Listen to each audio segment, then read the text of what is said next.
Alright y'all, so I got the 95 here. I'm going to show you how to replace a modulating valve for your transmission. Very simple, very easy. First, what you want is you want a 13mm socket. 13. Deep weld preferably. Then what you want to do is you want to come right down here. I've already halfway undone it. Take off your screw. Pull this little plate around like so. Boy, it's hot. Sorry. Pull this little plate around like so. Pull up.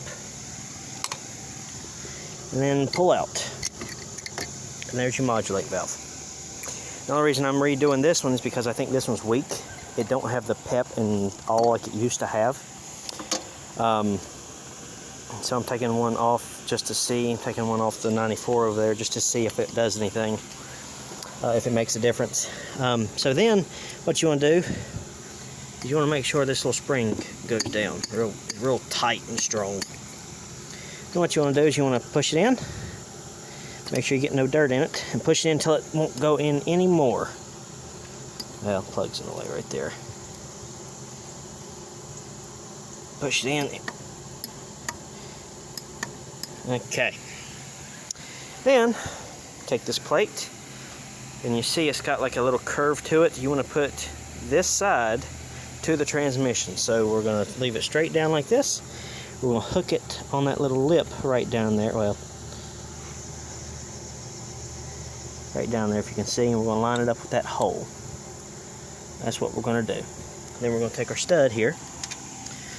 Put our stud back in. Tighten it up.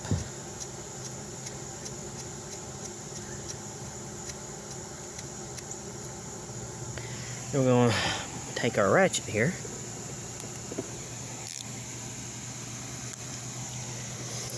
and tighten it back up. You can see it going in down there very slowly. Tighten that thing up. Okay, now you take and plug in your vacuum hose from the intake back in. And you're all set.